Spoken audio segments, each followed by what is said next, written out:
You usually build the thing that is your deepest wound. My guest today is Makenzie Darling. She spent over a decade building global campaigns reaching millions of people, working with NGOs, anti-bullying campaigns, and on the inside of some of the most pioneering organizations working at the intersection of consciousness and psychedelics in the United States. She's seen from the inside how movements get built and where they lose their integrity. Now, she helps people who feel called to change the world to do it differently by getting radically honest about who they are, where they come from, and what makes them uniquely powerful. Everyone's a movement maker. When I say I'm teaching people how to build movements, everyone's like, I'm not a movement leader. But movement is the humanity around your business or around your mission. What is the mission? What is the greater transformation that you're wanting to bring to the world? Then instead of us looking at quarterly revenue, what are we leaving behind 500 years from now? Movements have us think of being better ancestors. It's less extractive and more regenerative.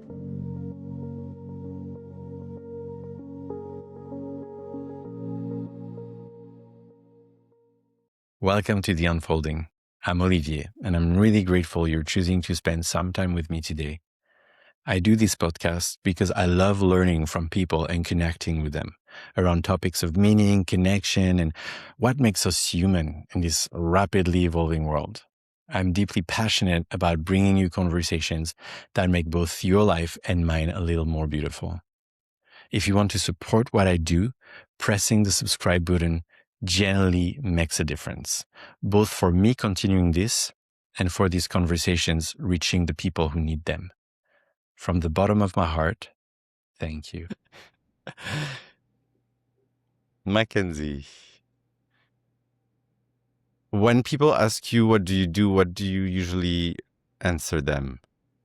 Ooh, I mean, that's probably the trickiest question to even start off the conversation because I laugh and I feel a little funny sometimes when people ask me that. And I say, well, I'm a movement architect and chaplain. And oftentimes I have to go in deeper conversation about that because not everyone teaches both how to build a movement and then also how to answer your soul calling and be a vessel of God. And so, yeah, I think what I do is pretty unique, where I really marry modern strategy with ancient wisdom to bring your greatest karmic assignment to life and build something that people can become a part of and really be transformed by. Yeah, when I hear this, I'm like, wow, this is a lot. That's the usual, that's what I usually get. And also many terms that when I hear them, it can bring a lot of stories for me. Like, what is a karmic assignment, for example, right? It's like, Yeah. I have no idea. I kind of have no idea what you're talking about, but it seems really interesting. Yeah, let's parse it apart. Yeah, I mean, I love starting with karmic assignment.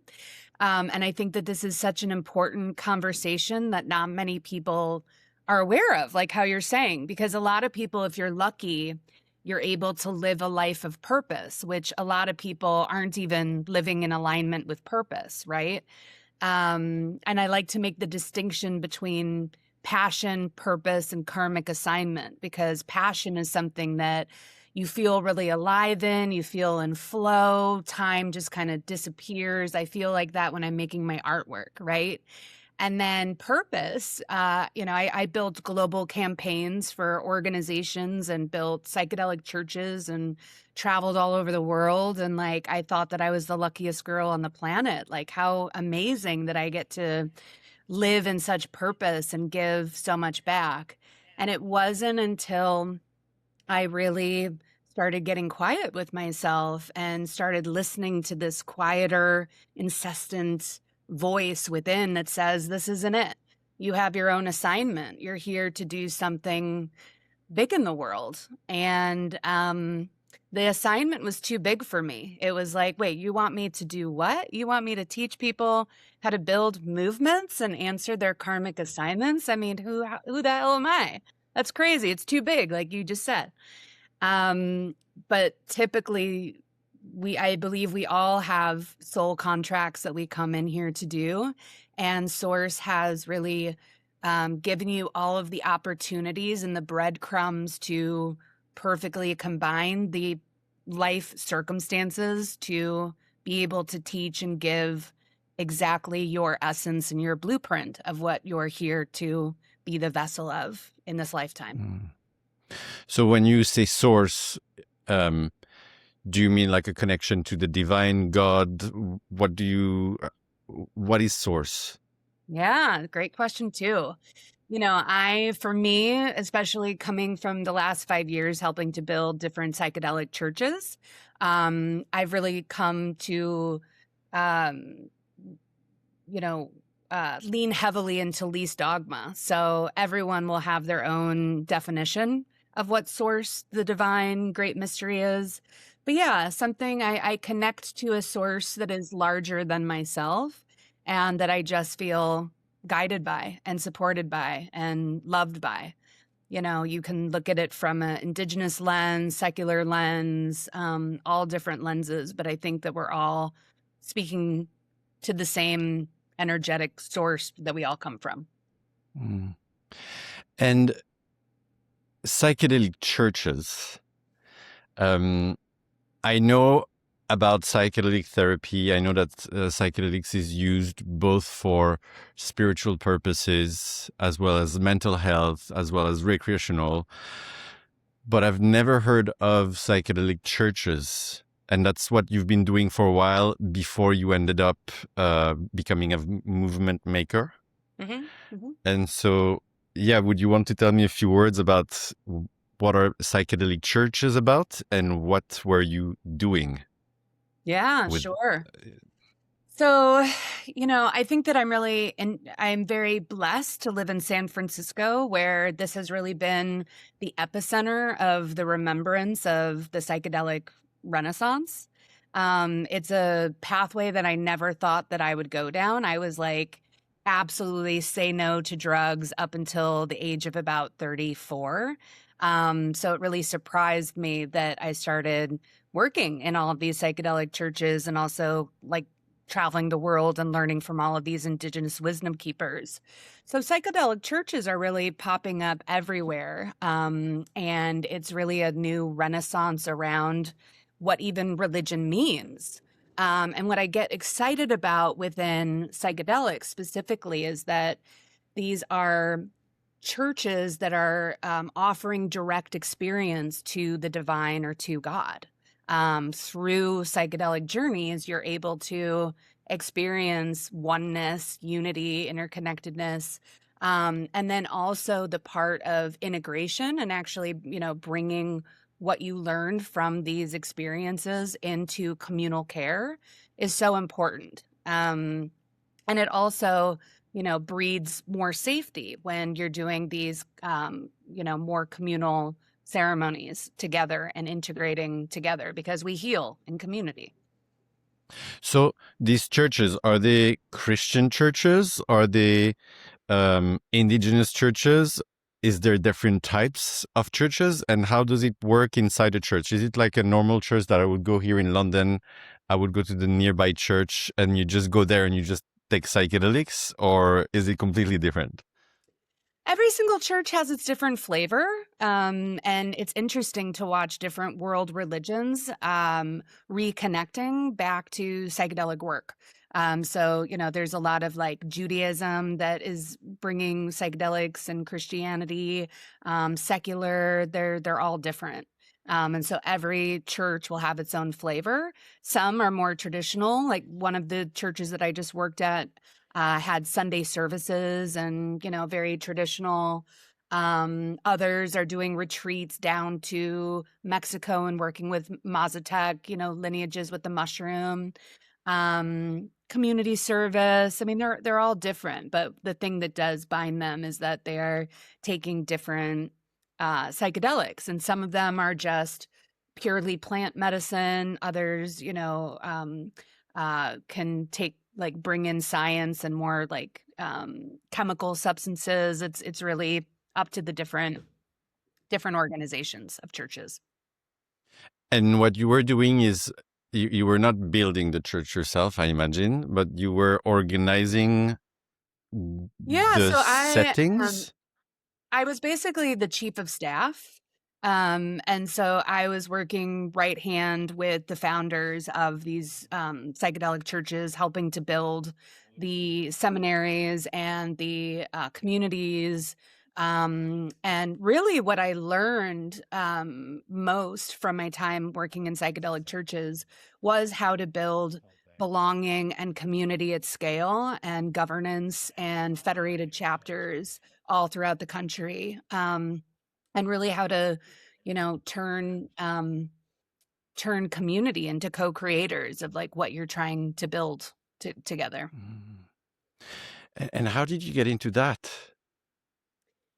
Oh, I mean, I met some random person who was going through a psychedelic guide training. And I was like, wow, that sounds really interesting. And I went on their website and I was like, wait, maybe I want to become a psychedelic guide. And I reached out to them and they were like, funny, we were just looking for a chief marketing officer. Do you want to come on board? And so I started working for them and then, yeah, went through a 2-year seminary training program to become an entheogenic minister, and then just started helping building all of these different psychedelic organizations. And entheogenic means, can you, for people It's who another, don't know, can you? yeah, it's another word for psychedelic. I'm not exactly sure the exact translation, but I believe it has something to do with like direct connection to God. So it's more of a religious way of holding the name psychedelic. Mhm. And you were already working in marketing before that this person asked you like, oh, can you do marketing for this? Was that your previous job? Yeah, so my previous job, so yeah, what a story. So for 15 years, I worked in educational technology, sales, and marketing, which I absolutely hated. And I really thought something was wrong with me because I'm like sitting in a cubicle every 6 months, jumping to a new job, being like, okay, I can't climb the corporate ladder. I'm actually slowly dying inside. And so I went to Guatemala and I'm sitting on a beach and all of a sudden this like direct knowing download comes to me and I'm like, I'm going to find my dream job in the next 3 days. And 3 days later, I went to LinkedIn and there was this documentary film organization that was looking to distribute their films worldwide. And they hired me right away. And within 3 years, I grew all this campaign called Character Day that basically took their short films around how do you instill more kindness, justice, empathy in the world, and had people all over the world and organizations, churches, schools, US embassies host their own film premieres. And then we tied it together with a global live stream. And within 3 years, I helped grow that to over 5 million people in 125 countries with a team of 3 people. And that really gave me kind of a like PhD in decentralized movement building and how to build coalitions and ambassador programs and how to get, PR in Times Magazine and all of these great publications. From there, I went and I started doing anti-bullying campaigns with like Major League Baseball and ESPN and digital wellness campaigns. So I really got like a lot of steep curriculum and campaign development and how do you build ecosystems and things. And then that's where I kind of took a swing out of left field and found myself in the psychedelic renaissance. But what really makes me unique, and I think what this moment in history is asking for, are those two things being married together: the Mhm. movement Mhm. building and like the strategy of actually building ecosystems and coalitions, while also bringing in that ancient wisdom piece of how do we lead with more consciousness. Um, so that's where I really excel. Yeah. So combining all those experiences you've had, what is the thing that started your journey into what you're doing right now? Wow. I mean, so I like to say that this all started in fourth grade when Okay. when I went to my parents and I asked them to go see a therapist. And when they laughed and asked why, out of the mouths of babes, I said, because it ends with me. And so I started walking dogs in my neighborhood to pay for my first therapy session. And I've basically been on like a spiritual self healing journey ever since. And through my incubator program, which is my 4-day accelerator for paradigm shifting leaders who want to build movements, I have them get really like dialed into their sacred why. And it's interesting because a lot of them will come in and be like, oh, I was bullied as a kid, or I did this, or I did that.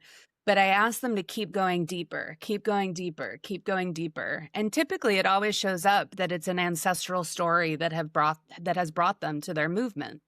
And if you look at famous people throughout history, like Martin Luther King, his father was a Baptist preacher, and like you can feel that it was a preacher like through his ancestral line. I mean, it's just so obvious.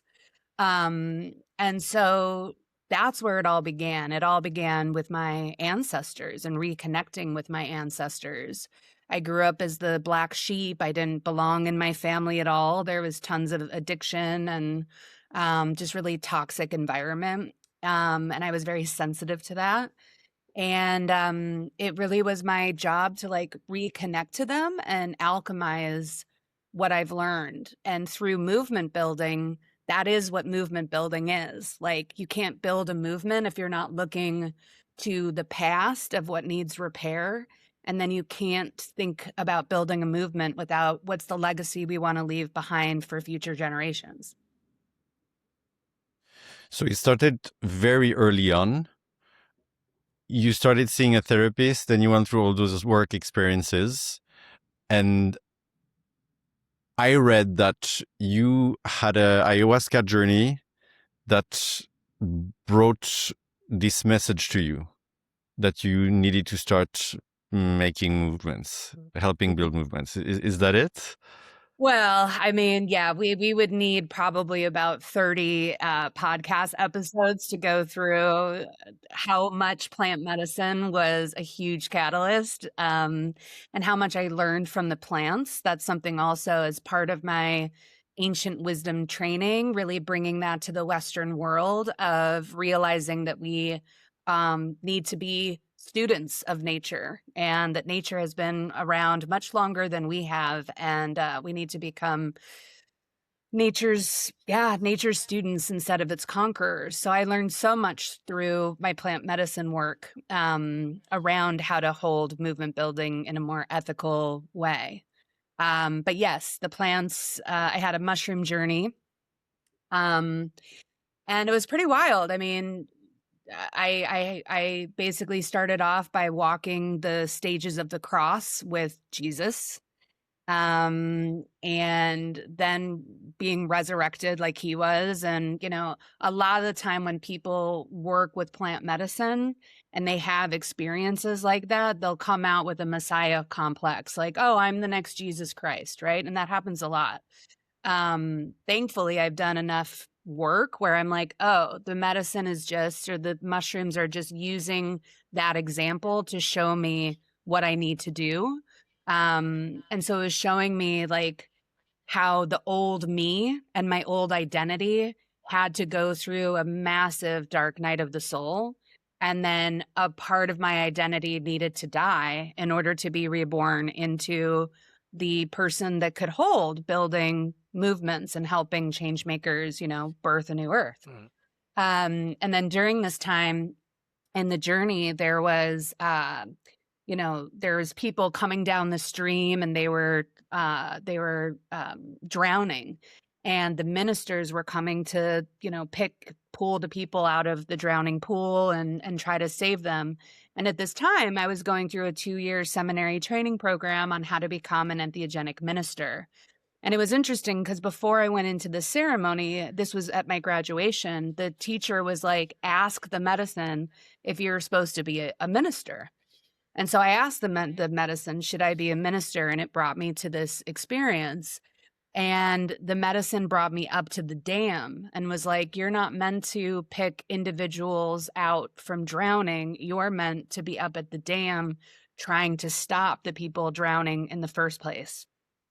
Um, and then like Martin Luther King and Greta Thunberg and AOC and all of these huge, activists were visiting me within the journey. And so I came out of that ceremony very overwhelmed, very like, wait a minute, what am I supposed to do?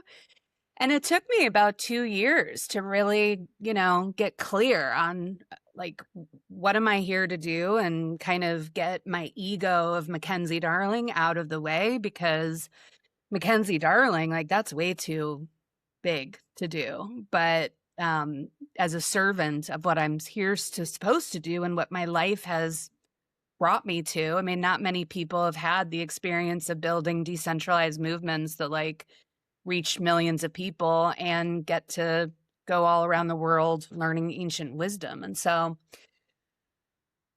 here I am answering that ceremony. So you're saying that doing psychedelics, for example, there can easily be a messiah complex that can come up. Like, Very easily. You've seen that happening in you as well?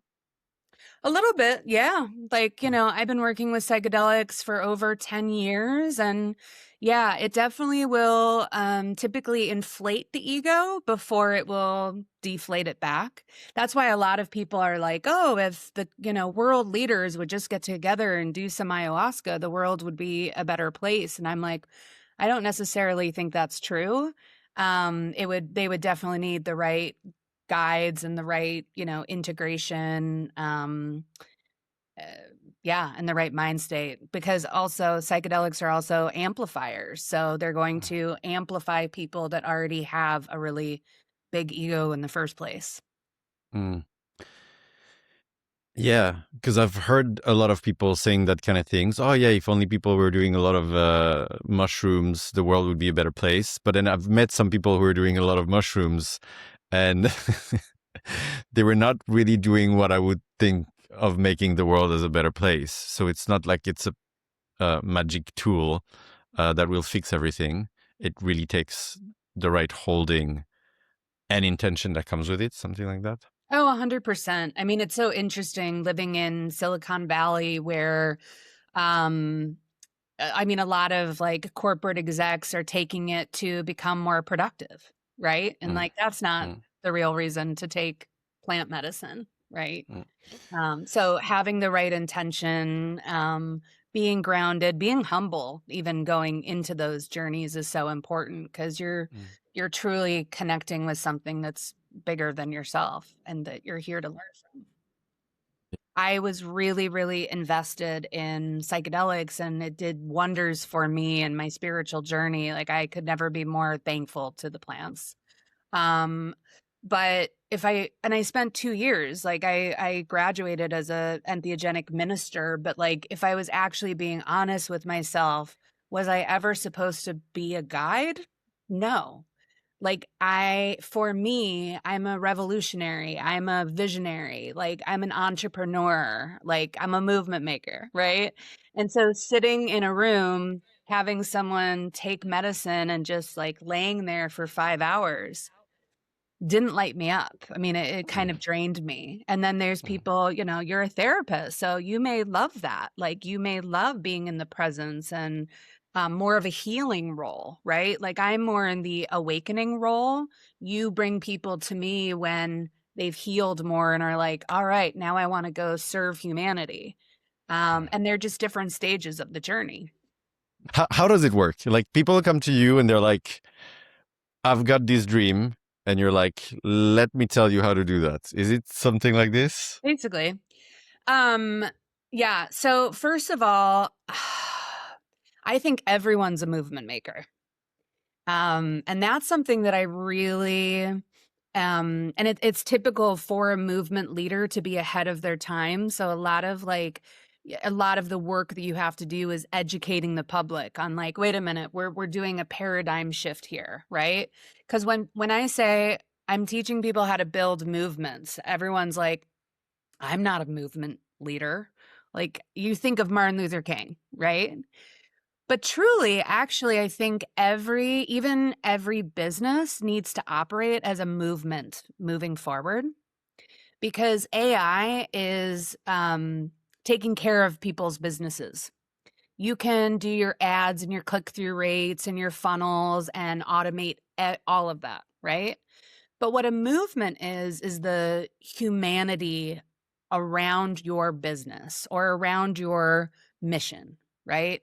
A movement, you can't have a movement without a mission. What is the mission? What is the greater transformation that you're wanting to bring to the world?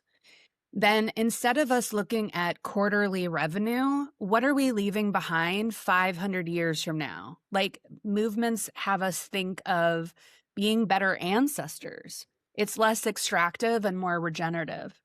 And then we're suffering from a loneliness epidemic because all of us are just so spiritually dead. We're just consume, consume, consume. So what if we started thinking differently, where it's like, well, how do we turn our customers into co-creators and have them not be an audience, but be a community of participants that are being transformed together? So I believe that everyone should be thinking more in terms of movement building than operating a business moving forward. Can you give me an example of the kind of people you work with or you've worked with, and maybe some example of how you've helped them so that it becomes a bit more concrete for me? Yeah. So, for instance, like one person just came through. He's starting a community platform called Violet, where a bunch of change maker entrepreneurs come on his platform and build their communities on it. And so, really, where I came to help him was like, how do you build and scale community? But also, how do you build and scale community responsibly, right? Because there's also a lot, this is a huge problem and something that I woke up to, unfortunately, working in all of these psychedelic churches and building communities for the last several years in the psychedelic renaissance, is that there's all these conscious leaders coming in and building community, but they're building it still from the old operating system of burnout, extraction really dressed as devotion, which can be just as bad or worse, right? At least like in corporate America, you're making like good money and it's not like die for the cause. And so a lot of my work has to do around power literacy and how do you hold influence more responsibly while you scale and while you make a big difference in the world. Yeah, because a lot of what I see and a lot of what is advertised is basically how to make more money with what you're going to do. And is this what you're talking about when you're saying the old paradigm, which is what you're saying from extraction to devotion? And when you say extraction, do you mean basically the profit mindset? So, for instance, I'll give you a perfect example. Like Patagonia is really the only organization that I can keep pointing back to where I'm like, this is what I mean. So Patagonia is a for-profit organization. They sell outerwear, right? But then they wrapped their organization around with a nonprofit, a movement, where they then do campaigns and volunteer, get advocates to like fight for nature, right? And because of that, there's more people that are much, much, much more loyal to their brand.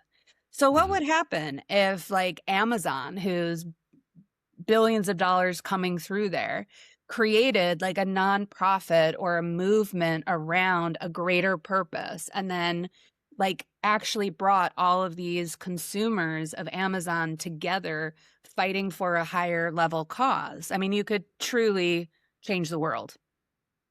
Because there's a lot of these companies like Amazon, they'll put a lot of money in charity. Mm-hmm.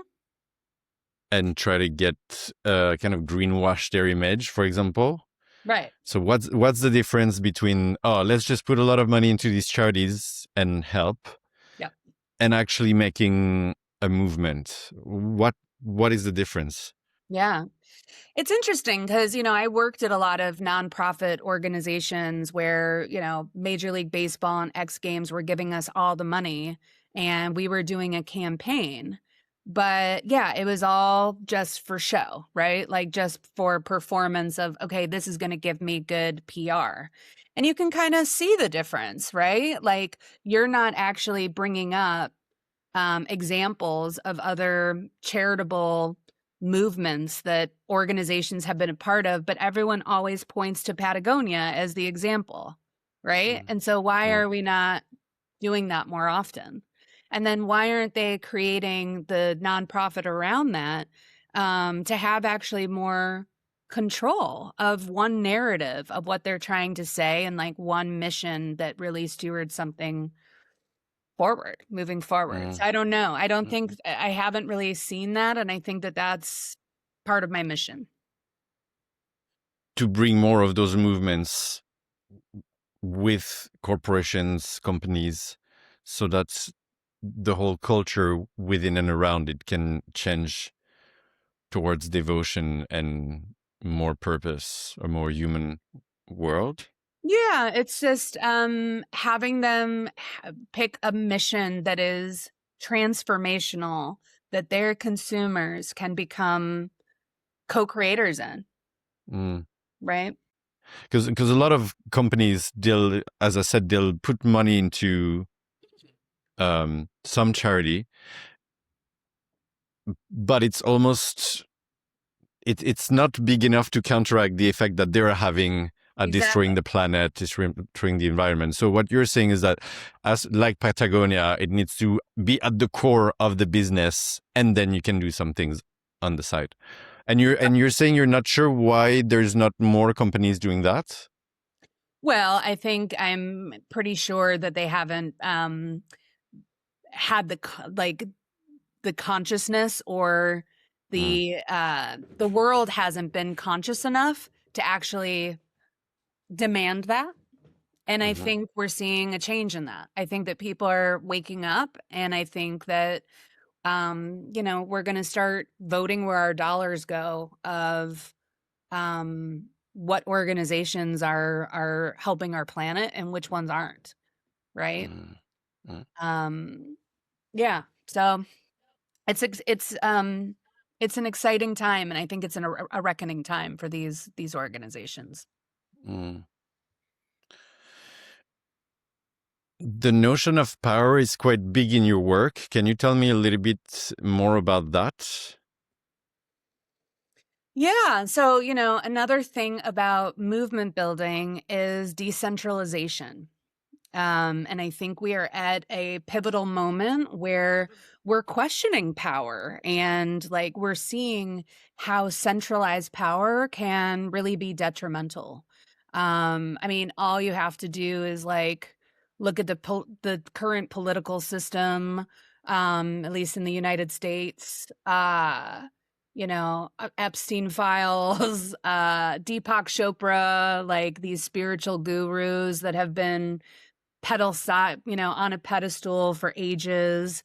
And with unchecked power comes egos that, are detrimental. And so we're starting to really wake up to the fact that we need more decentralized power, more rotating leadership, different governance models. I think it's exciting, like, looking at the different areas of how we can grow within governance, like looking at ancient wisdom and councils and like eldership and mentorship there. Taking what has actually worked within modern day like corporations. There is great strategy there and you are able to scale, but like how can we um mesh that more so there's a little bit more like decentralization um and a lot of more like regenerative leadership, not so much extraction. So I think movement building is a great way to open that door and talk about that, because a lot of times with movement building you're opening up federated chapters, right? And then you're creating rules without rulers, like agreements.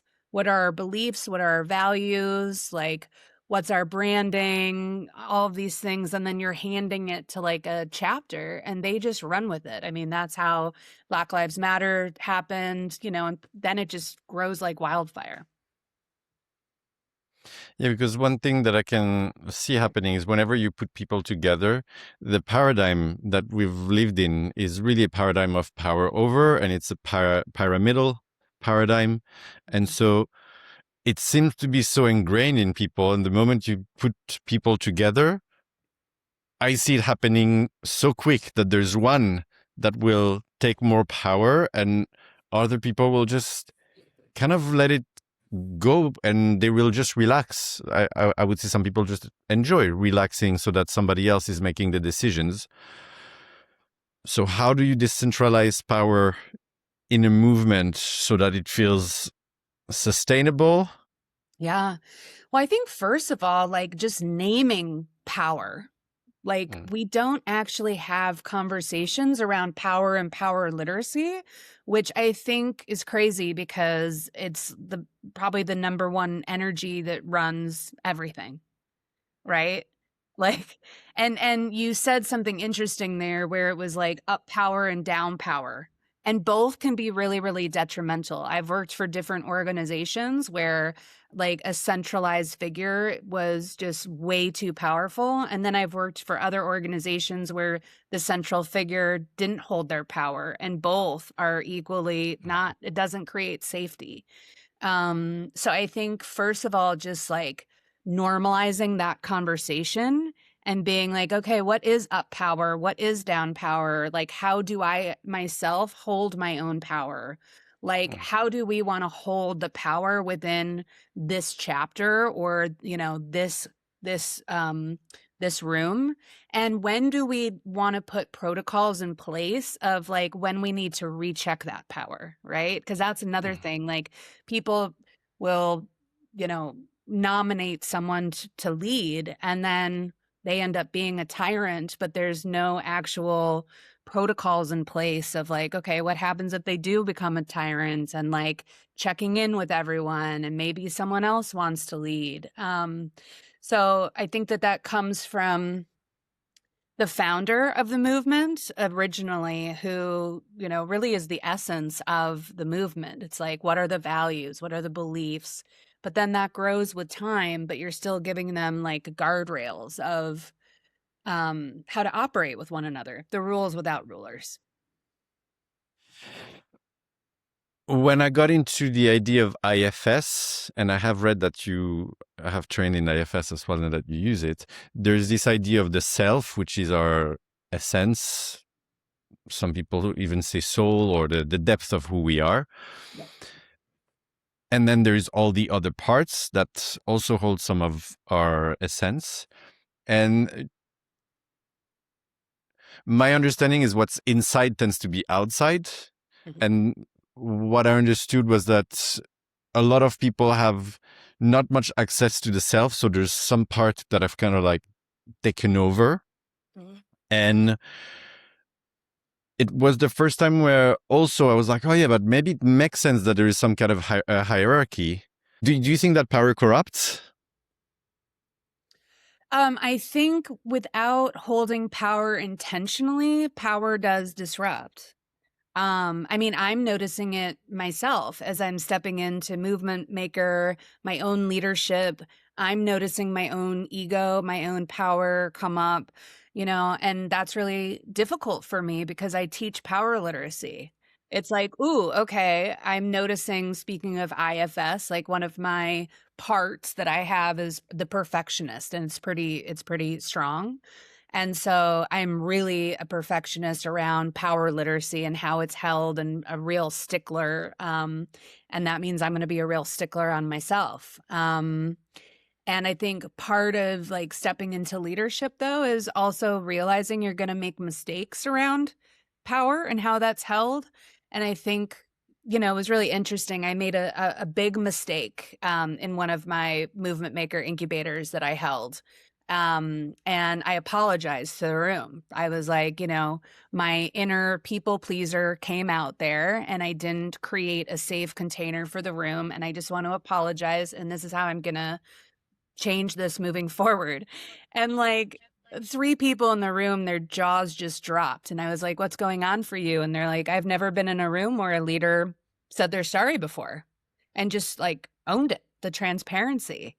And so I think that's something that's really missing from leadership, and that makes me sad. And it's also hierarchical because people then aren't able to see your humanness, and you're then isolated from the crowd. And most CEOs and founders and people that are doing big things, they feel incredibly isolated and can't even really enjoy what they're building because they're so far from the flock.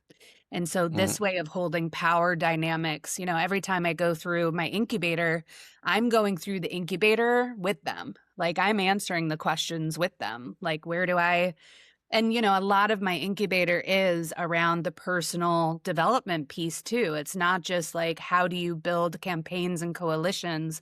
It's what archetype shows up while you're holding community. Like, what's your own relationship to belonging? Because that's going to create the container of everyone feeling like they actually belong. Just as you said, like, as within, so without. Mm. So how does your incubator works exactly? Yeah. So it's just 4 days. So it's like a mighty accelerator. It was first a 6-month program, and then I brought it down to 4 days because people were like, they're movement makers, they're busy. And so they wanted, immersive. So it's over 2 weekends. The first weekend is the inner architecture of movement building. And so the first day is around stewardship. Like, how do you actually hold the gravity of what you're being called for? And how are you in service to, not in the ego, but into, service of something greater than yourself? And a lot of the program also covers ancestral pieces. You mentioned like the different parts, internal family systems, but those internal family systems come from our ancestral programming. So that's also a huge part of my work, is like bringing in the ancestral conversation into leadership, that I don't think is happening enough within these conversations. So anyways, I bring in stewardship and the ancestral support that I think, especially us in the Western world, are very disconnected from our ancestors. And I think to lead well, we need to reconnect to those allies.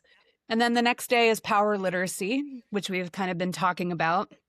And then also bringing in that ancestral piece of like, how did our ancestors hold power? What are the stories that we have been passed down, and the institutions of like the power structures, and how do we get out of that matrix and then re-govern ourselves more ethically? And then the next weekend is the outer architecture of movement building. And so that day, the first day, is around community development. And I'd like to say, like, we're in a loneliness epidemic, but people aren't actually looking for community. There's a million different communities. I go to a million different communities and then I never go back to the community. We're not interested in community.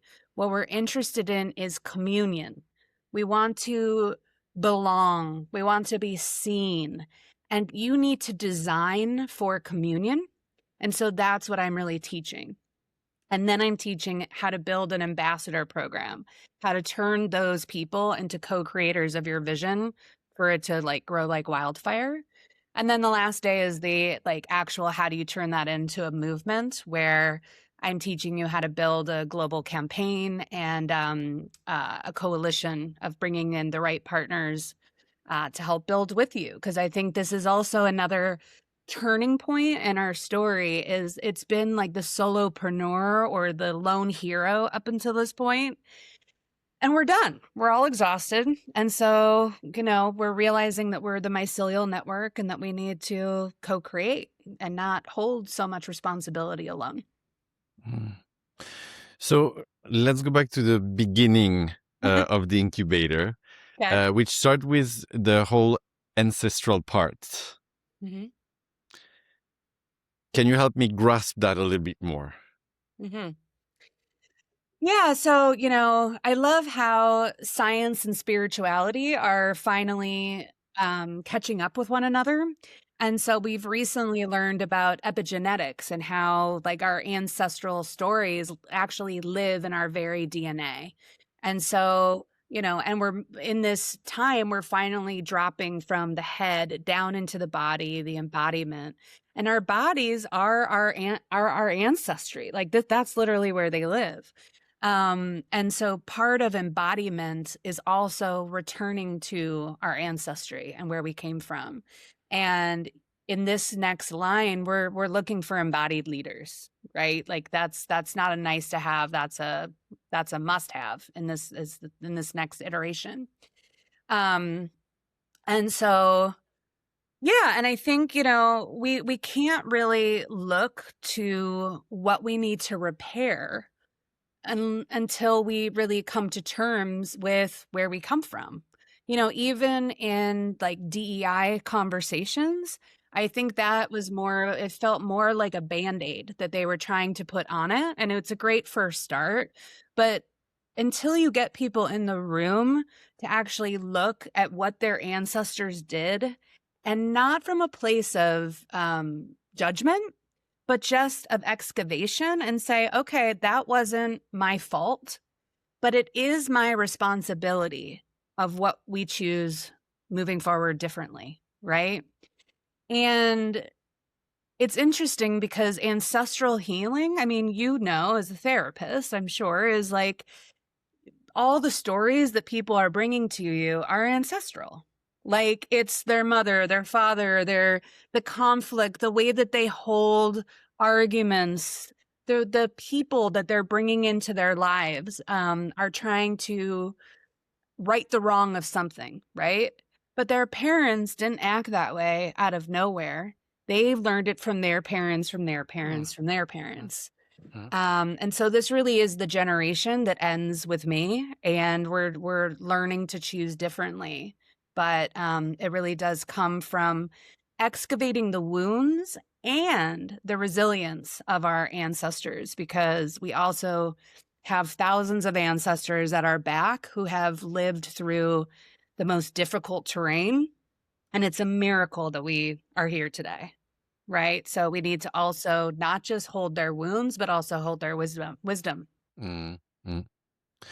Yeah, I often tell people it's not just about what your parents did.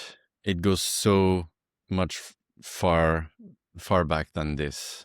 And I guess because we have experienced our parents, it's easy to put anger or sense of like, this is them, but actually it's so generational. So yeah, I like that you bring that in. Yeah, it's also, I mean, a lot of people, and for good reason, as you said, are really angry at their parents or their grandparents, like the ancestors that they have met.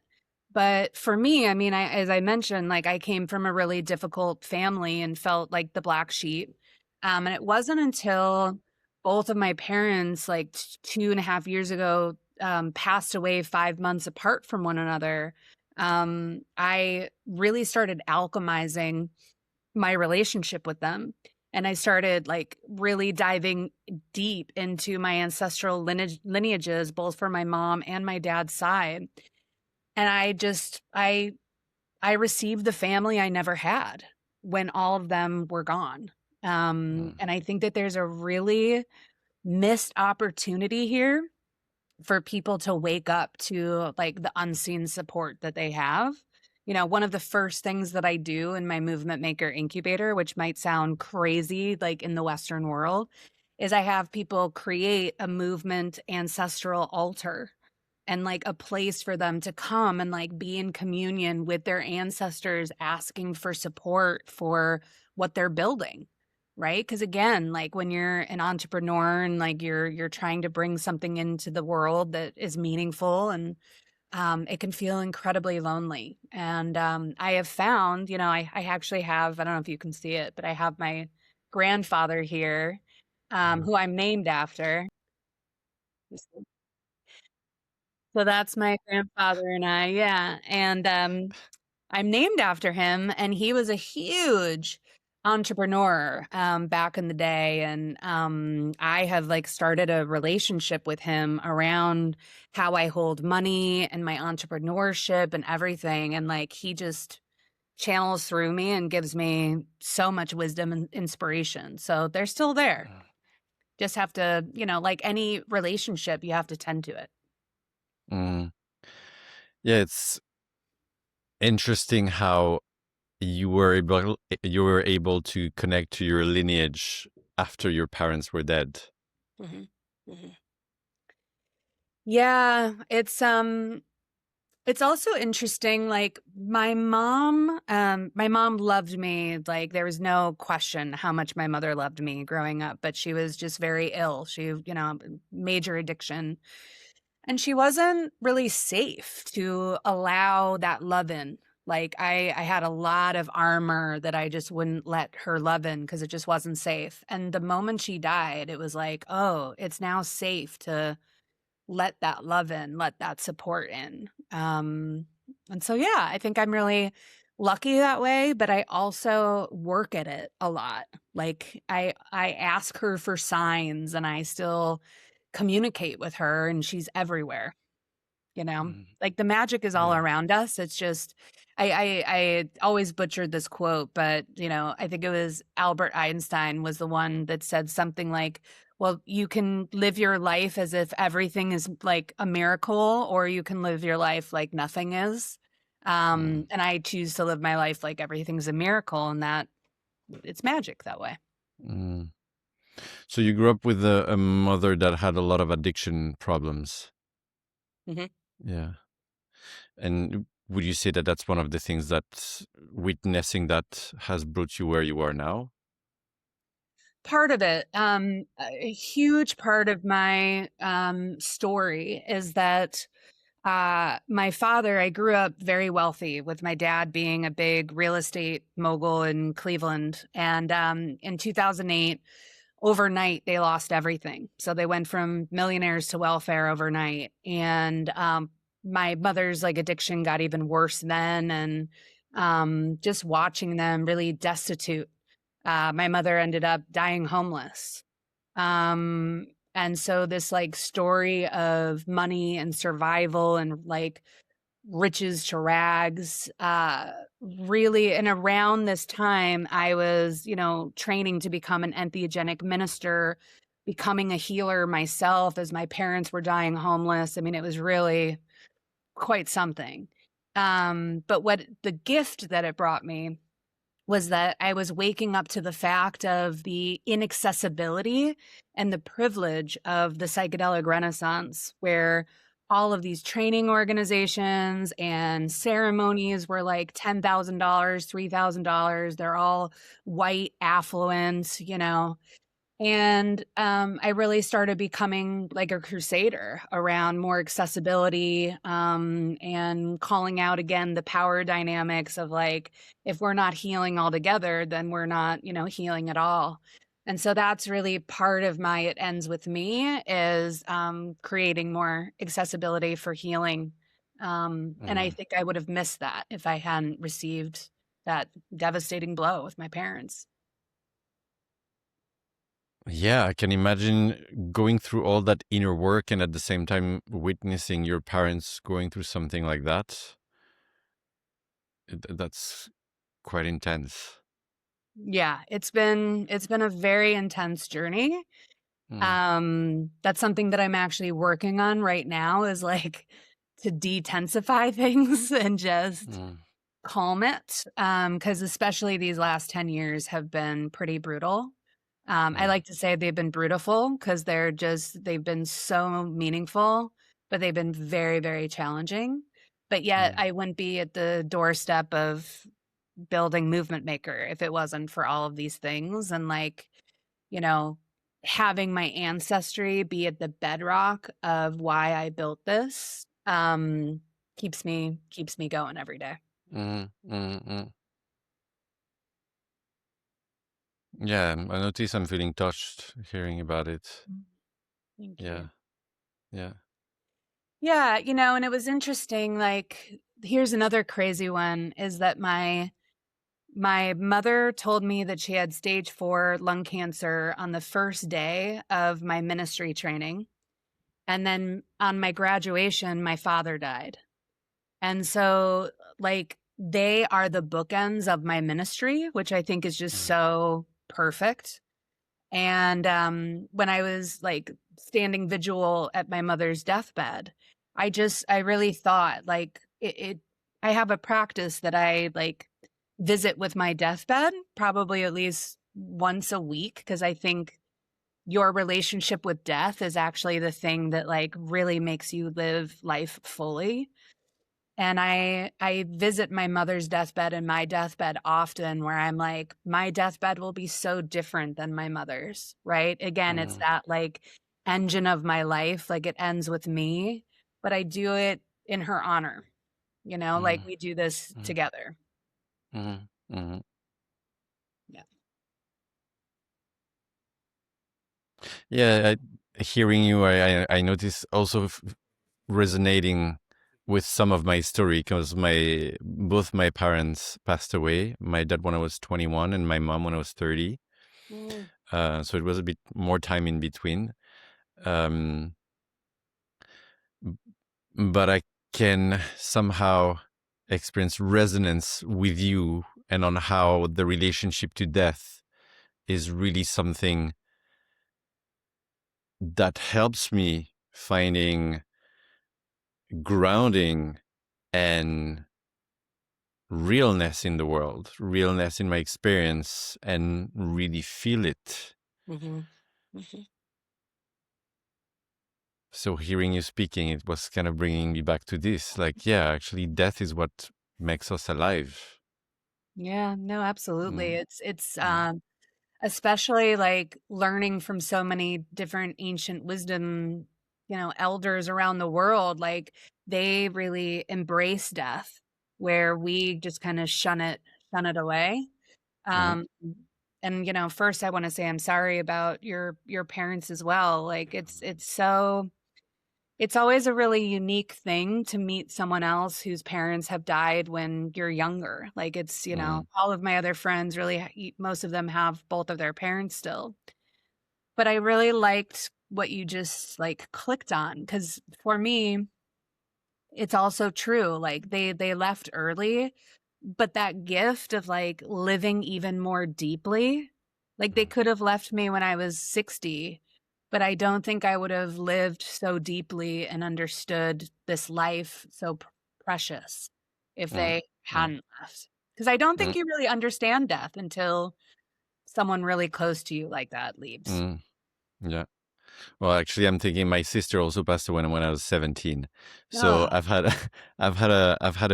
a good training with these things. wow. Uh, Wow. but somehow, of course, yes, and yes, wow, because it was intense.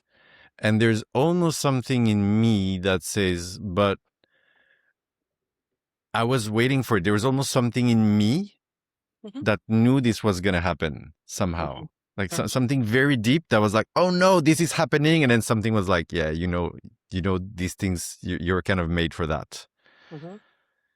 Um, Yeah, I can yeah. really relate to that. Like from a young Yeah. age, I knew that I was here to do something big. And I knew that I was like supposed to be the light of my ancestry. And everything bad that happened, I was like, I just know this is for a purpose. Like, and it Mm, truly is probably why I'm still alive today, because it mm, was really challenging, you know? mm, But that's something that I notice in people that are here to make an impact. They have that mm, like inner knowing of, ooh, something's going to happen here, and it's usually mm, right, which is yeah. wild. Yeah. One thing that was coming to my curiosity was that you went through these things and how much community was a part of you, I want to say, staying afloat and moving. Mhm. Because I imagine for you to find all this strength and resilience, for sure you find some in yourself and your ancestors. Mhm. But my reality is that a lot of my resilience comes from the people around me. So I'm curious about you. Well, like, what's your community? And yeah. Wow, that is a really loaded and deep question. Yeah. It's interesting. You usually build the thing that is your deepest wound. And I think that belonging and community and support has been one of my biggest wounds. Um, so, I grew up with a family that was very unsupportive, very troubled, very sick. Didn't feel like I had much support there at all. Because I was like surrounded by so much narcissism, here's the ancestral piece where you're just bringing it back to you. I was surrounded by very toxic, very narcissistic people. I was an empath, overgiving, people pleasing. I ended up with like chronic fatigue syndrome because I was just give, give, give, and like no receiving back. And around, 2023, when I lost both of my parents, I had my chronic health issue, I lost my job. I was going through my ministry training. I mean, everything that could have gone wrong literally went wrong. And I lost all of my community. Like the minute that things got hard, they left. And I was Wow. like really alone. I think I got like one card about my mom passing, but like no one reached out. It was so brutal. And it's been years of rebuilding, right? And looking not from a place of like blame, but looking at a place of, okay, like I brought that in. Like those were the people that were in my life. And now we're in a new chapter. And now reciprocity is the frequency that I just live by. Right. So I've brought in some beautiful, glorious people. And there was some beautiful, glorious people that stood by me before. But yeah, it's a new chapter. And I think part of me building Movement Maker is to be surrounded by the people that inspire me. I Yeah. did a Yeah. mushroom journey once, and I love this like so much. The mushroom made me an amusement park, and all of my friends would like come into my amusement park and ride all of Makenzie Darling's rides, and it was like, ooh, this is Makenzie Darling world. Like this is an experience. And at the end of the day, they would leave and they would go on to their own lives. But I was still in this amusement park. And it made me realize, like, oh, I want to ride the rides of other people. Like, I want to be Mm, surrounded by people that are living life so intentionally and have these big dreams and like get to be in their worlds. And so part of me building Movement Maker was just to build my own community of rides that I could ride on and like be inspired mm. by. Beautiful. And Thank you. and also I beautiful. And also there is this place in me that is holding compassion for what you went through when your parents passed away, and that you found yourself in a deep loneliness, not only losing parents, job, and somehow not receiving the support from friends. Yeah. So it's really showing, yeah, the strength in you as well. Yeah, Yeah. Thank you. yeah, Thank you. yeah. Yeah.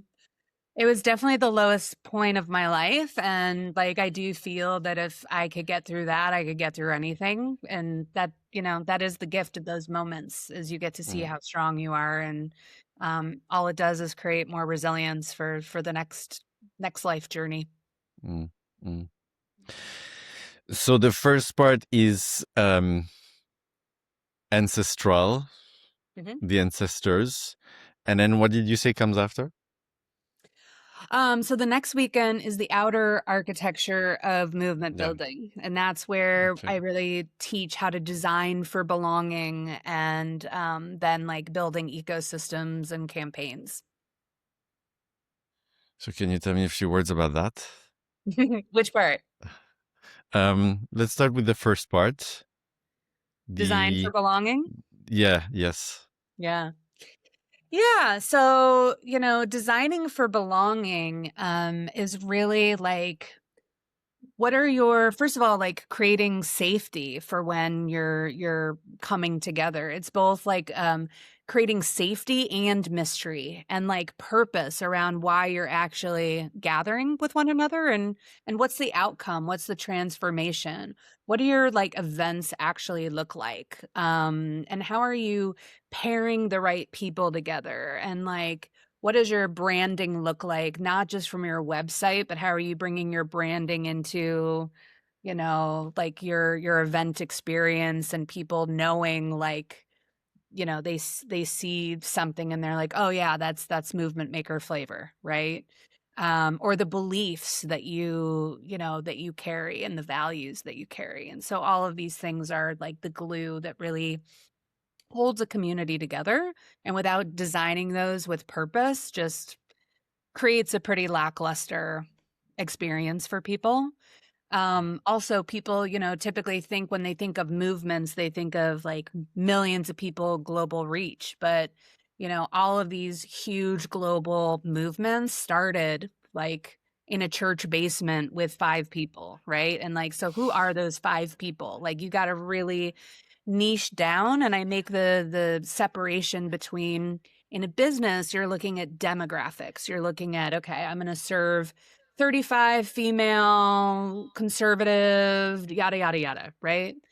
But a movement, you're looking at soul graphics. You're looking at like, okay, what's their sacred rage? What's their longing? What's their ancestral wound? Because you're really talking to the heart, the soul of people, and that's what's going to get them to want to co-create with you.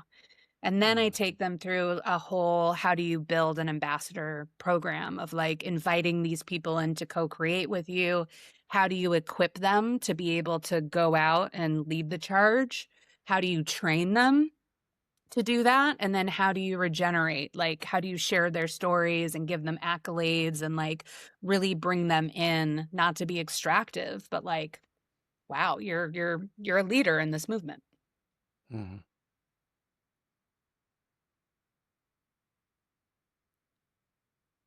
What comes to me is like, wow, there's so much stuff. Yeah.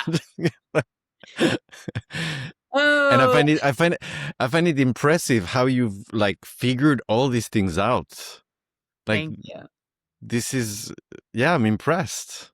Thank you. Thank you. Yeah. Yeah, I can't tell you, like, truly, I've been sitting in my living room for 2 years, like, building the frameworks and like, and I've done, like, I did 2 focus groups. The first one, I blew them to smithereens, not in a good way. Like, I had over 700 slides and people were so overwhelmed and it was crazy.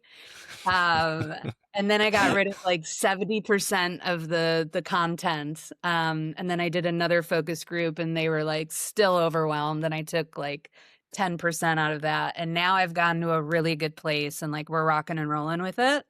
It is still a lot of information, but it builds on everything builds on the other. And you truly leave with like a movement blueprint of how to build a movement. Those focus groups, they're friends of yours or people in your network? People in my network who are building Yeah. movements. Hmm. Yeah. Yeah. And the first time you told them to come, the first focus group, and you wrote everything you had worked on. Yeah, it was a Yeah. disaster. It was a disaster. And I mean that's part of the learning too, right? Is just Yeah. being messy and like putting yourself out there before you're ready. And yeah, allowing yourself to be a human. And I learned a ton about facilitation. And that also is like such an important skill because in movement building, it's no longer the sage on the stage. It's being a good facilitator. Like you're holding the container, but then it's really the hive mind and the hive intelligence that is coming in to really make that um, a great container. So it was a Mm. great lesson and humility on my part to learn of like, yeah, I don't have all of the answers and I don't have to provide so much information. They can Mm. kind of take it and run with it. Yeah, I guess it's more like questions that you ask, and then they will find all the answers. There's a lot of case studies that I'll offer and, like just experiences and crazy stories that I've had, kind of like how we're doing here. But then, yeah, it's a lot of just questions and breakout rooms, and also trying to work with the different intelligences. So, sometimes we'll be in our thinking mind and strategizing. The next minute, we might be doing a ritual. The next minute, we might be doing some art. Like it's just reminding ourselves that we have different intelligences and different ways of working within our movement as well. It's not Mm. all from the mind.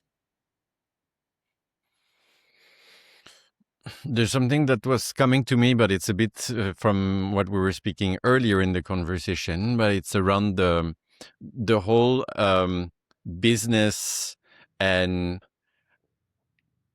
kind of cultural appropriation around psychedelics. Mm-hmm. And because you've been so much in that, I wonder how you view it. Mm. Well, I mean, I think that's another huge reason why part of my work is to reconnect people with their ancestors. Because in the Western world, we're like just going down to Mexico, Central and South America, and like working with Shipibo, working with Mazatec, um, stealing from their lineages, right? But like all of us have our own ancestral lines. And when I look back to my Scandinavian roots, my ancestors were taking mushrooms and doing ceremony and have their own, ritual. And so, yeah, we need to stop stealing from other, especially lineages that we have colonized and been terrible to. So yeah, it's time for us to reconnect to our own roots. Yeah. Yeah, I really like what you're saying, because I can see how, and maybe in the US, there's this idea of like it being really colonized. Mm-hmm. So there's an extra impact, but it's almost like we've really lost the touch with a lot of our traditions, with a lot of our ancestral wisdom, Exactly. with this whole modernism. Exactly. And yeah, with what you're saying now, it makes so much sense, the importance of reconnecting to the lineage. Yeah. Yeah. And I mean, like, this is the missing piece, especially in leadership. Like, all of these leaders up until this point have no connection to their ancestry, aren't embodied, like, aren't living with future generations. Like, when you start connecting to your ancestry, that's when you start thinking about 7 generations from now, right? Like, it doesn't come without that. And so that is Mm. truly the missing piece, because we're acting like we own the earth, but we're just visitors of the earth. And so how do we think generationally in everything that we do? It makes so much sense because we don't have that, I want to say, cult of honoring the ancestors. It makes sense that our vision is so short. Exactly. Yeah. Exactly. So that's why my whole program really is an ancestral program, because it's like, okay, we have to look, we start with looking at the roots, and then I literally end with how do you build a legacy sustainability plan? Like both need to happen simultaneously. There's something that I'm curious. It's about the Enneagram, Mhm. because you use it quite a lot in your practice. Is that true? I will be using it more in my practice. Yeah, I'm creating a Enneagram course for community developers and movement leaders, because I think it's an amazing tool for building teams and building partnerships and building communities. I just know a little bit about the Enneagram because I have a friend who's into it. Mhm. But For people who don't know anything about it, and to refresh my memory, can you explain a little bit what it is? Yeah, so it's a archetypal roadmap that has been around in different iterations for centuries. And there's 9 different archetypes that really, it's kind of like a Myers-Briggs, but it's way more comprehensive than that because in Myers-Briggs, you're like, okay, this is what your personality type is, and you're kind of stuck in this box where within the Enneagram, I'm a 2, the helper.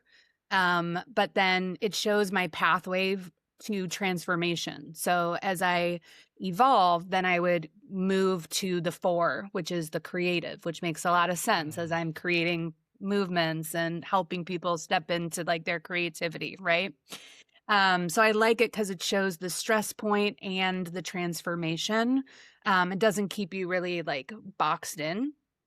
So it's a bit like Pokemon.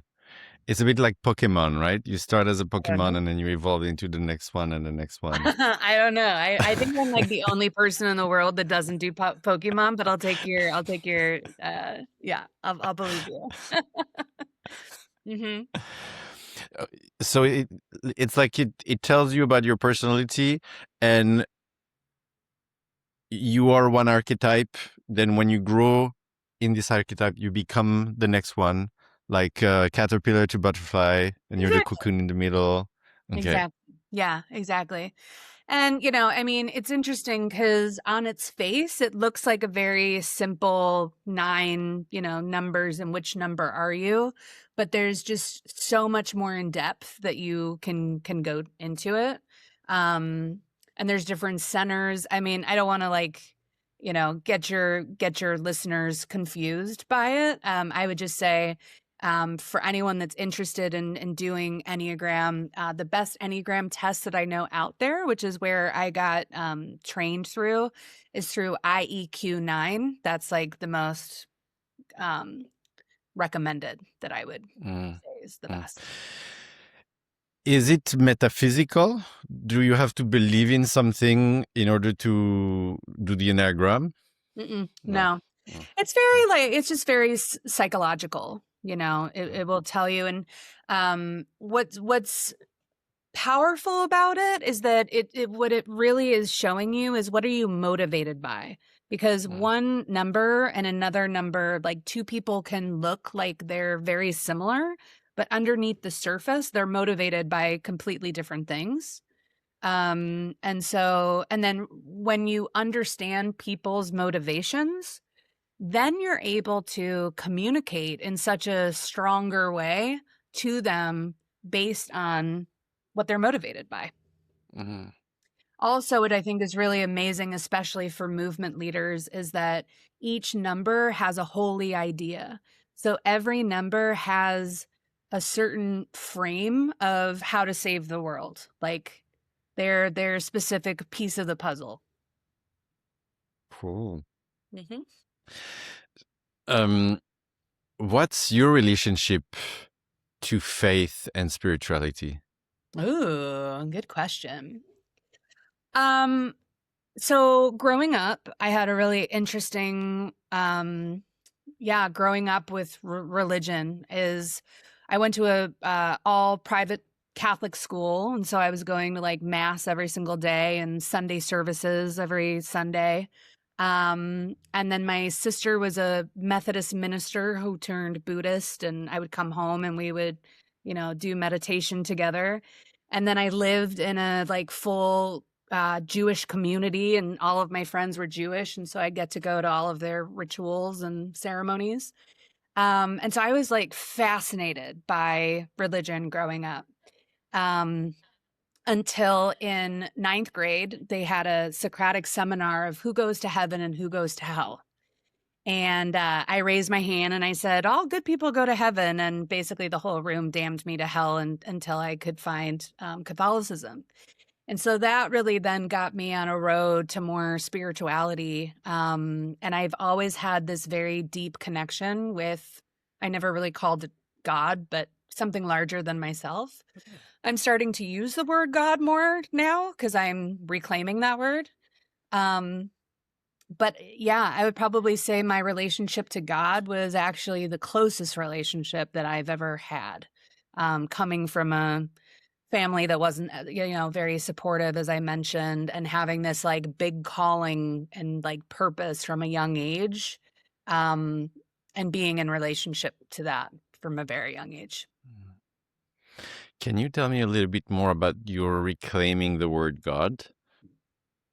Yeah, I think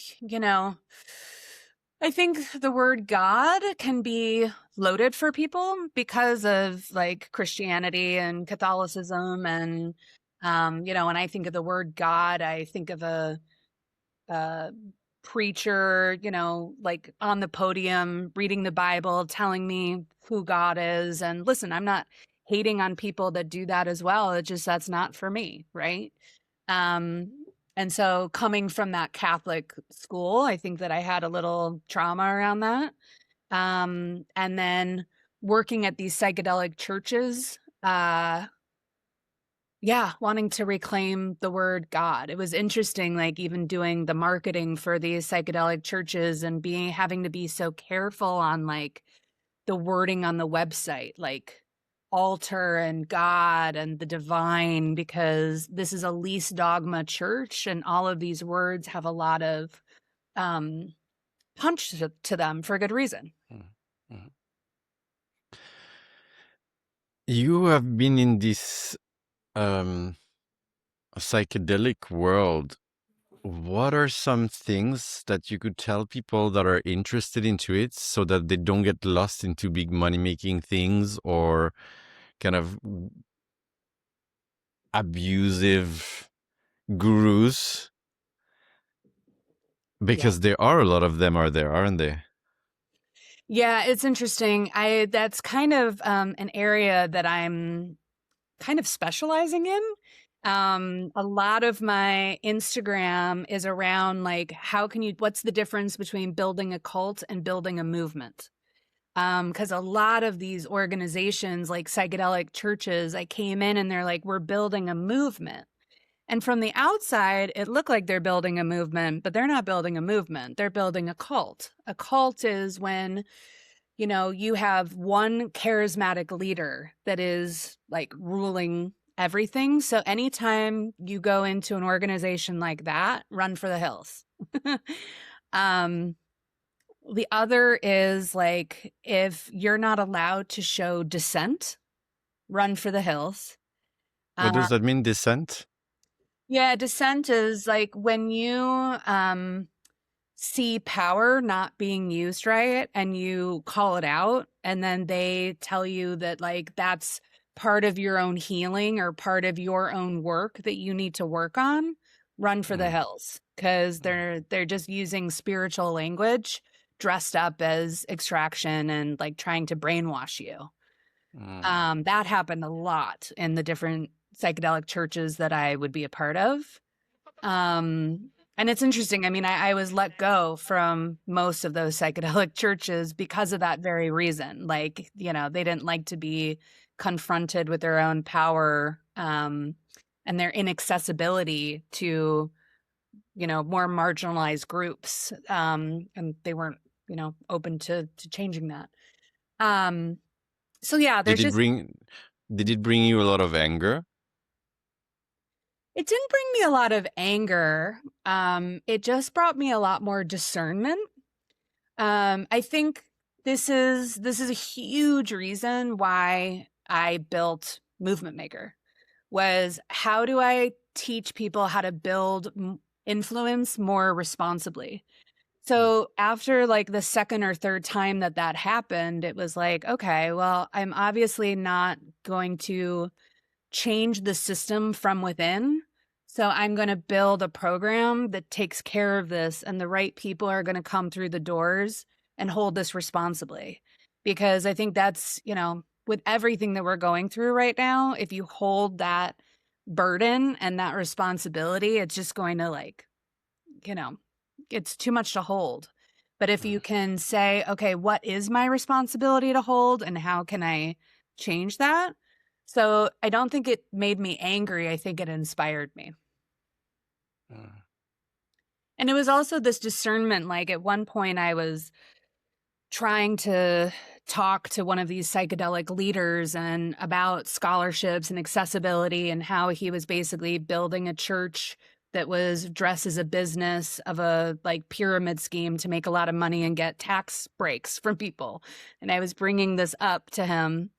And at some point I realized, I was like, oh, he doesn't value fairness and I value fairness. And it was just this moment of like recognition of consciousness and like who I actually wanted to surround myself with, of the values of what I wanted to build and what I needed to lead. And that's why I built Movement Maker. Mm-hmm. Were there some organizations working with psychedelics and churches that did not disappoint you in how they were doing things? No. And they all disappointed me in different ways, very different ways, but very big ways. Yeah.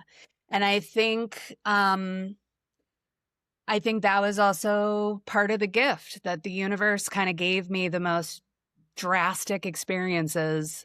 I'll never forget. I mean, my first job that I had was a psychedelic training program that I thought I had like found my dream job and I was going to be there my whole life. And a huge sexual abuse scandal came out about the family.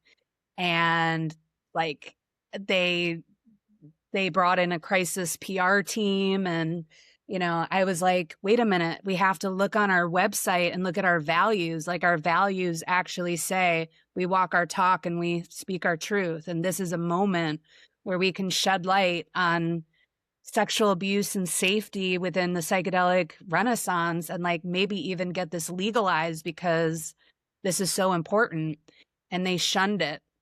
And I went to my therapist and I was crying and I'm like, I can't believe that I'm going through this. And he's like, aren't you lucky? And I'm like, lucky for what? And he's like, you get a front row seat to see how like the biggest psychedelic scandal in history and to see spiritual teachers if they actually walk their talk. And from there, I just was like in numerous other situations like that where unfortunately I was let down by those people.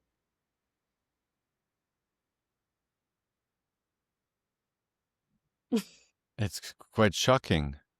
Oh, I mean, yeah, it's and what's most shocking is that these are supposed to be the people that are the most conscious of us. Like these are people that have done a lot of work already. Yeah.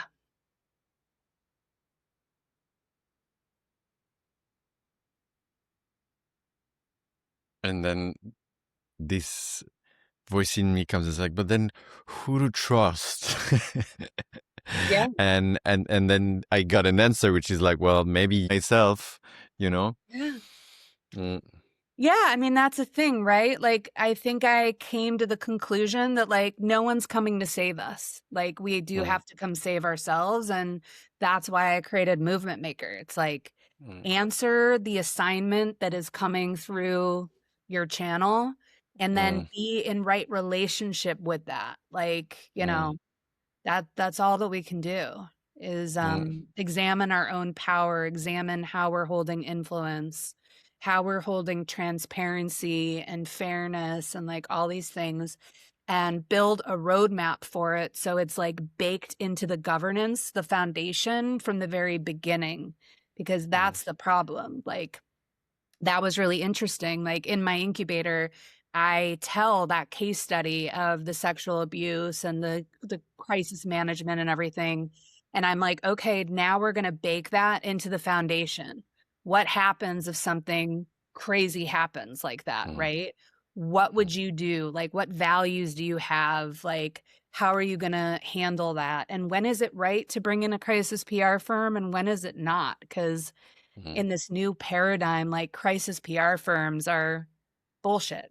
Like they're lying, you know? So being in better right relationship. Yeah, I'm curious how that's gonna go on with time, with the people that come to your incubator,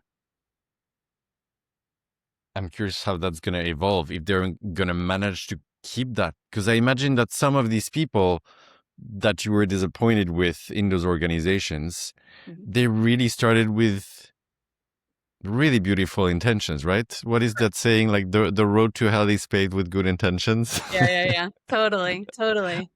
Yeah, it's a great question. And it's interesting because, again, like I went through this 2-year seminary training program and I thought that I was going to become a minister. But actually, what it was teaching me was how to even hold supervision. Like when I graduated, when I was going to graduate from the seminary, I then was going to have to go into supervision. And once or twice a month, I would be in a container with other guides and we would give case studies and talk about things and like be supervised by mentors. And what I realized was, wow, okay, so guides and therapists like have to do this, but world leaders don't have to do that. That's insane. Like that is actually insane.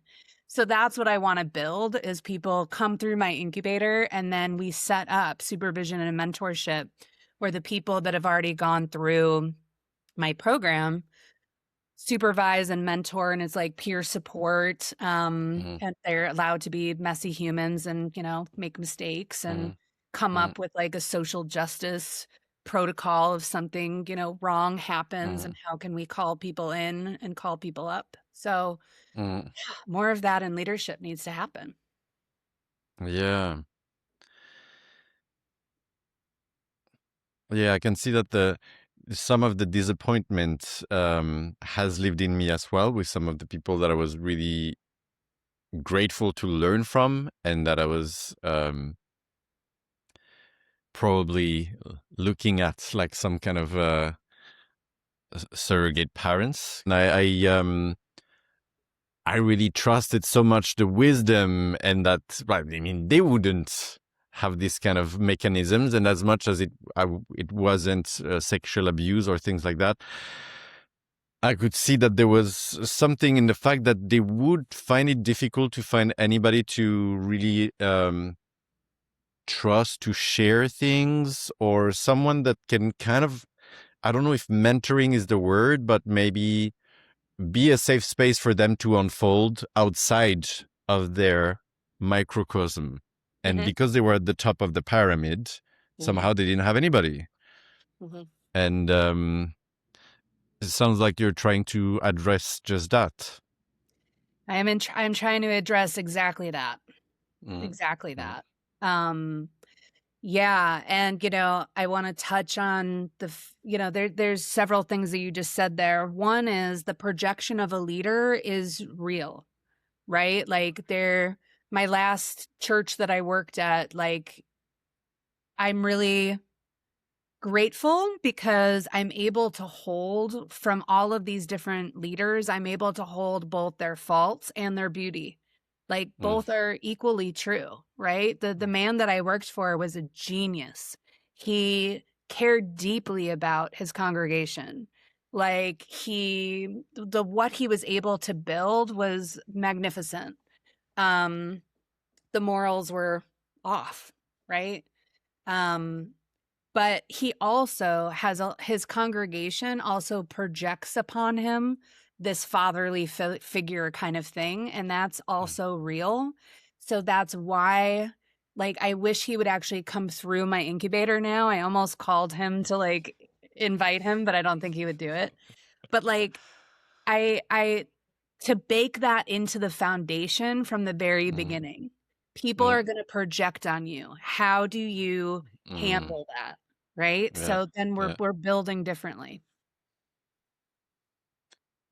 Yeah, because I can see even me holding space for a little group of people, if I'm doing it regularly, very quickly there's a certain dynamic that happens. And I see the same in myself when I'm going to a group. There's something in me that like, oh, I want to find that kind of person that I can really trust. And then the whole projection idealization can come in. And so it can happen so quickly that Yeah. this dynamic happens. Yeah. That's where I go back to like the community organizing and the designing for belonging. Mm, Like for instance, we at the last church, like every year we would have a summit where we would bring all of the ministers, and the whole weekend the founder was just up there with his PowerPoint talking, and we're all, devoted listening.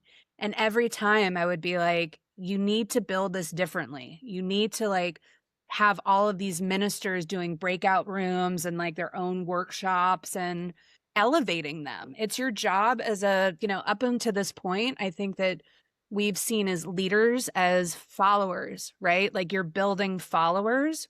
I think even language is so interesting where we target and consume um like consumers, right? It actually should be your job as a leader is to train other leaders and then elevate them to be the show, not you. Your job is just to mm, hold the container. So as I build Movement Maker, and here's the thing, like that's even in my values on my website. Like my values are decentralized power. We build for belonging. We do all of these things. And then every single time that I'm building something, I'm going to those values and being like, am I building that the way that I'm actually saying that mm, I'm doing that? And then what's the definition of that? And then how am I holding myself to that? mm, How do I hold power myself? Like, and some of those values are hard for me. It's hard to decentralize power. I like holding power. I like sharing my brilliance and like being on stage, right? And I still can be, but I mm, have to equally make sure other people's power is equally as flamed. mm. Yeah, it's almost like being clear of when is it that I'm actually using my power for my need to be seen and valued, which is a very important need, but maybe that there's other ways that it can be met rather than just being at the forefront of the image of everything. And instead of that, really focusing on like, yeah, what are the deeper needs that I'm trying to meet and where do I meet them so that it doesn't create this imbalance? Exactly right. One of Mm, my favorite things, like when I start the incubator, I have people ask themselves before they share. I'm like, before you share something, ask yourself, why am I sharing this? Because half the time we're just sharing things like to show that we're smart or to show that we're worthy, right? But when you're actually like, wait, why am I sharing this? Is it actually to contribute to the hive? Then yeah, let me share that. If not, let someone else speak. yeah, having this clarity of what am I trying to get from these words that are coming out of my mouth. Exactly. And that Yeah. requires more embodiment. That requires us to slow down. You know, that's, we're not used to that. Mm. If you were to speak to yourself around the time where you went to ask your parents for a therapist, Mm. what would you tell yourself at that age? Oh, wow. The first thing that comes up to mind is buckle up. It's going to be a bumpy ride. Like what comes, yeah, buckle up. It's going to be a bumpy ride, but you got this, you know? And I think even at that young age, I did know that I had it. Like I've been dealt a big hand. Um, I mean, I've been through circumstances that a lot of people just haven't been through. It's been kind of wild. But yeah, it was all in service. So that's what I'd say. Buckle up. It's going to be a wild ride. Mm. Mhm. Uh, Mackenzie, I've been really nourished with your words, your wisdom. Um, I could ask you so many more questions, but I'm already really grateful that you chose to spend this time with me. Thank you. Thank you so much. Yeah, it's been an honor, and you're an amazing interviewer, and I'm excited to see, where you go with this. And you definitely have medicine in asking really potent questions. And I think it's the questions that we ask ourselves that are the most important. So thank you for your wonderful gift. Makenzie, if people want to reach out to you, where can they do that? Yeah, so you can go to globalmovementmaker.com. I'm also pretty active on Instagram, which is global_movement_maker. I have a podcast called The Call to Rise, where I interview different movement makers and luminaries here birthing the new earth. And I also am live on Substack, so you can find me on all of those platforms. Amazing. Makenzie, thank you so much. Thank you.